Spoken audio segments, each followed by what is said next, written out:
शिवरात्रि में श्रावण के सोमवार में इतना महत्व क्या रहता है कि आप 12 महीने शिवरात्रि पर ऑनलाइन पूजन नहीं कराते, पर सावन के महीने की शिवरात्रि आई कि आप ऑनलाइन पूजन कराते हो और पूरा विश्व, देश भारत देश ही नहीं पूरे विश्व में विदेशों में भी लोग ऑनलाइन पूजन करते। आखिर क्या रहता है? मेरा मेरी जीजी से, मेरी बहन से निवेदन है, तुम दुनिया के साल भर में कितने भी व्रत कर लो, तुम कितने भी उपवास कर लो, तुम कितनी भी पूजन कर लो, तुम कितना भी अनुष्ठान कर लो, सारे व्रतों पर, सारे अनुष्ठानों पर, सारी पूजन पर सावन के महीने के जो सोमवार होते हैं, जो शिवरात्रि होती है, जो प्रदोष होती है, ये पूरे साल के व्रतों पर प्रबलता प्रदान करते हैं, बल देते रहते हैं।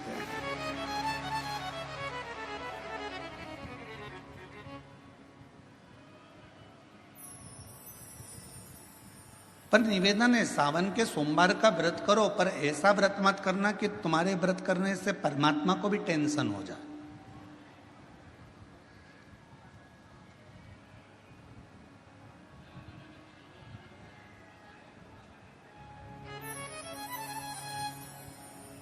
कई माताएं व्रत कर लेती हैं, मेरा सावन का महीने में व्रत है, पूरा 1 महीना व्रत करूंगी, 1 लौंग खाऊंगी, 1 गिलास दूध लूंगी, इसके सिवाय कुछ नहीं लूंगी, 1 फल खाऊंगी, इसके सिवाय कुछ नहीं। बहू बेचारी बोल रही, मम्मी शुगर ऊपर नीचे हो जाएगी,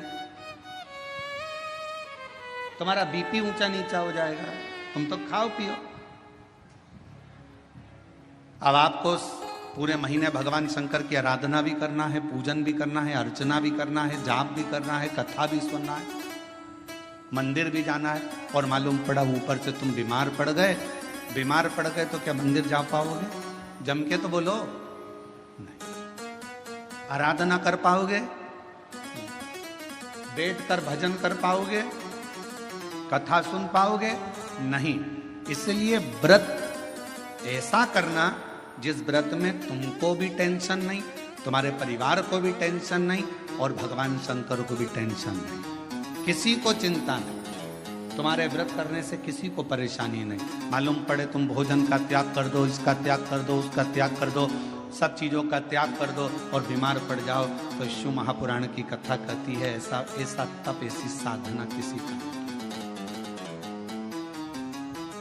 तुम रुका जी जब कथा कहने के लिए बैठे, चंचुला देवी ने तुमरुका जी से एक प्रश्न किया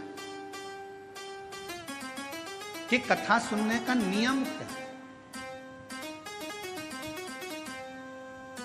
गीता प्रेस गोरखपुर की शिव महापुराण की कथा लेकर आना, उसमें पढ़ना शिव महापुराण कथा महत्तम।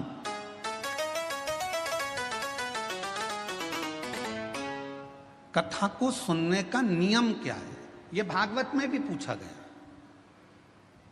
परीक्षित ने सुखदेव जी महाराज से पूछा था कथा सुनने का नियम क्या है। शिव पुराण में चंचुला देवी तुमरुका जी से पूछ रही हैं कि कथा सुनने का नियम क्या,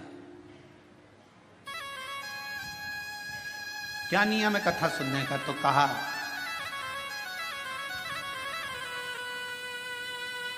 एक समय फलहार करो, शिव महापुराण की कथा को श्रवण करो,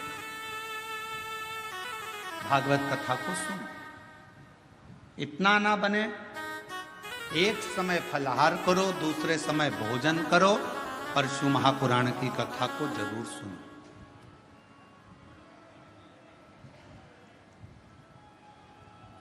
और इतने में भी काम ना चले तो शिव महापुराण की कथा में तुमरुका जी ने चंचुला देवी से कहा, दोनों समय भोजन करो, पर शिव महापुराण की कथा जम के बोलो, सुनो नहीं, जरूर सुनो। और यहां तक कहा यदि इतने में भी काम ना चले, दोनों समय भोजन में भी काम ना चले, तो टिफिन लेके कथा में चलो, पर शिव महापुराण की कथा जरूर सुनो। जैसे बेलपत्र का पौधा माता पार्वती जी के द्वारा प्रकट किया गया, बेलपत्र के वृक्ष की गणना करी गई बेलपत्र के वृक्ष की जो जड़ होती है उसमें मां गौरी का स्थान होता है।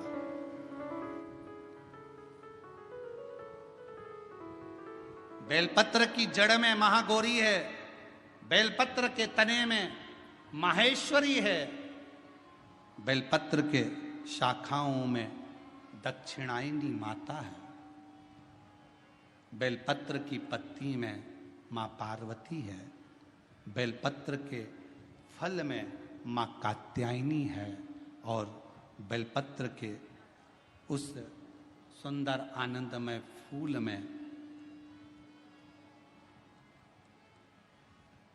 उस फूल के अंदर मां गौरी विराजमान है। ऐसा पूरा बेलपत्र के वृक्ष की गणना करी गई। चाहे शाखा हो जड़ हो, बेलपत्र के पूजन का कितना भी एक पत्र आया है, अच्छा है, देखिए इसमें अगर कुछ भी नहीं है, आप शंकर जी के मंदिर पे गए हो, एक बेलपत्र अगर आपको शिव जी के मंदिर में चढ़ी हुई भी मिल जाए, उसको उठा लो और उस बेलपत्र को धोकर वापिस भगवान देवाधिदेव महादेव के मंदिर में भगवान शंकर को फिर पुनः चढ़ा दो। वापिस उसी बेलपत्र को फिर चढ़ा दो।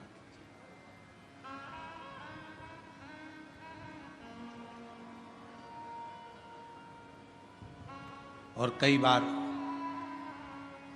त्रिगुणाकार, त्रिकालदर्शी, त्रिनेत्रधारी, त्रिपुंडधारी, त्रिशूलधारी मेरे देवाधिदेव महादेव को चढ़ाने के लिए अगर मंदिर में तुम्हें बेलपत्र मिले भी ना, तो अपने हाथ की 3 उंगलियों का स्पर्श भगवान शंकर को कर लीजिए और शिव के नाम का उच्चारण कर लीजिए। शिव उस बेलपत्र को स्वीकार कर लेते हैं। भाव, एक स्वच्छ भाव, निर्मल मन सो मोहि पावा। भगवान शंकर को अगर आप भाव से रिझा रहे हैं, निर्मल भाव दे रहे हैं, शिव उसको भी स्वीकार कर। मेरे ओघड़दानी कभी भी आपसे कोई वस्तु की चाह नहीं। कथा देखिएगा जरा, शिव महापुराण की कथा में एक शब्द आता है कि ब्रह्मदेव, ये भगवान शंकर का चरित्र कह रहा है। बेलपत्र का वृक्ष जिसके नीचे बैठकर यदि कोई अनुष्ठान, कोई तप, कोई साधना, कोई व्रत, कोई उपास किया जाए, उसका 1000 लाख गुना फल है।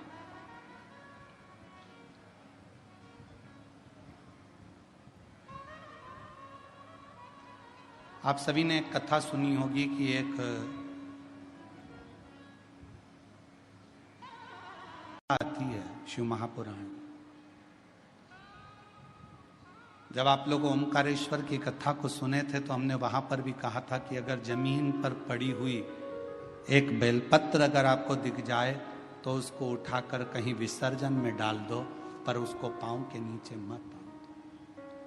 वो बेलपत्र का केवल पत्ता नहीं है, उसमें मेरा महागौरी, आद्य शक्ति, 64 योगनिया, मेरा शिव और शक्ति उस बेलपत्र के पत्ते में सदा विराजमान रहे, सदा।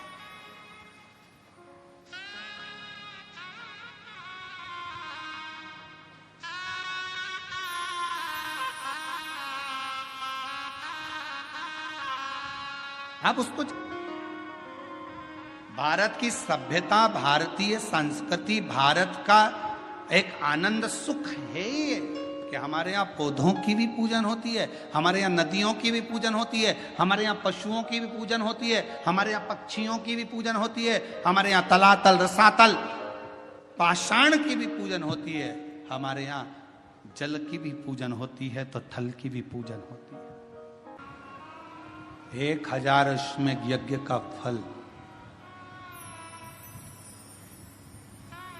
एक बेलपत्र के वृक्ष के नीचे बैठकर भगवान शंकर के मंत्र का 108 बार जाप करने से प्राप्त हो जाता है। 1000 अश्वमेध यज्ञ का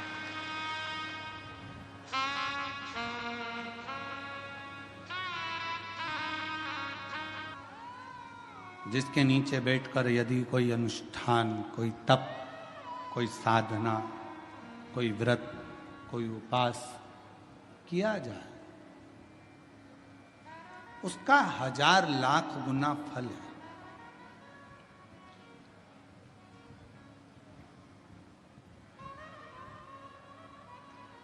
आप सभी ने एक कथा सुनी होगी कि एक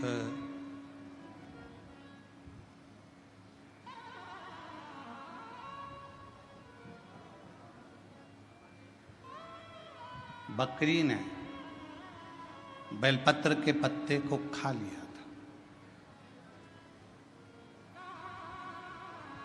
और सिंह ने उस गांव में जंगल में रात्रि के समय पर आक्रमण कर कर उस बकरी का शिकार कर लिया।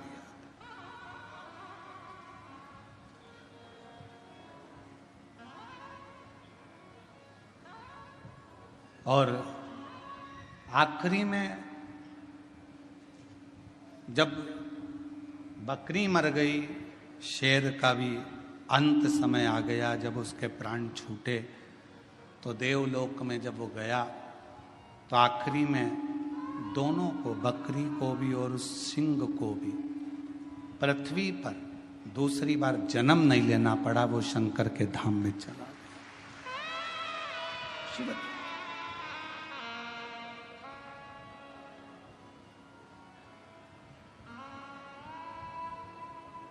शिव की एक अविरल भक्ति। हम तो कई बार कथा में कहते हैं, आपके पास में अगर कुछ भी नहीं है, आप शंकर जी के मंदिर पे गए हो, एक बेलपत्र अगर आपको शिव जी के मंदिर में चढ़ी हुई भी मिल जाए, उसको उठा लो और उस बेलपत्र को धोकर वापिस भगवान देवाधिदेव महादेव के मंदिर में भगवान शंकर को फिर पुनः चढ़ा दो। वापिस उसी बेलपत्र को फिर चढ़ा।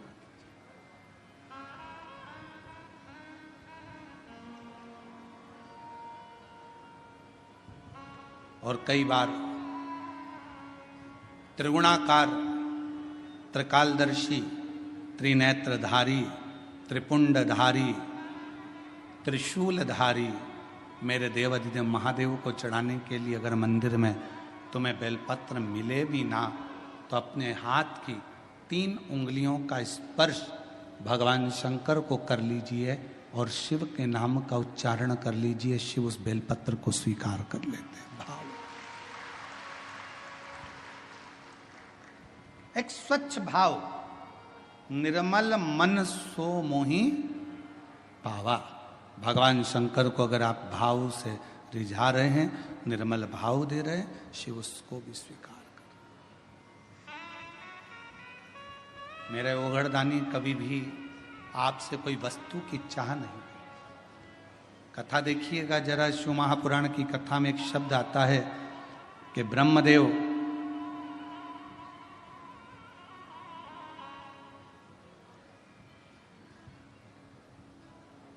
भगवान नारायण के सामने जाकर कहते हैं कि मैं शिव को नहीं स्मरण करूं।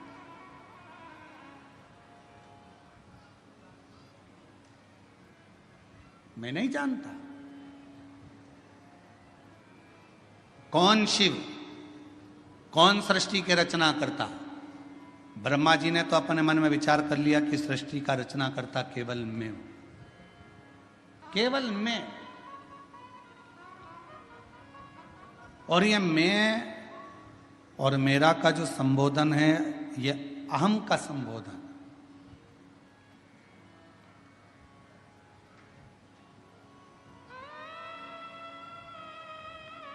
महाराज, हाथ की लकीरें भले आपके हाथ की मुट्ठी में बंद हो, हाथ की लकीरें भले आपके हाथ की मुट्ठी में बंद हो, पर मुट्ठी में ये लकीरें बंद कर सकते हो पर काबू नहीं कर सकते। आपके हाथ की लकीरों में जो लिखा है वो काबू में तो केवल एक देवाधिदेव महादेव ही कर सकता है, उसके सिवा कोई नहीं कर सकता। कोई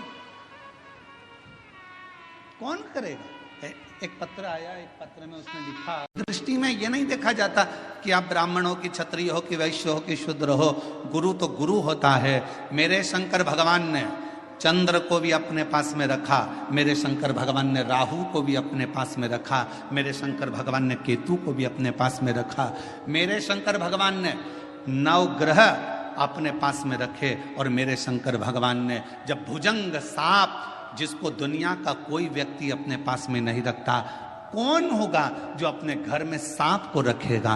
कोई सांप को अपने पास नहीं रखता, मेरे शंकर भगवान ने उस भुजंग सांप को भी अपने पास रखा।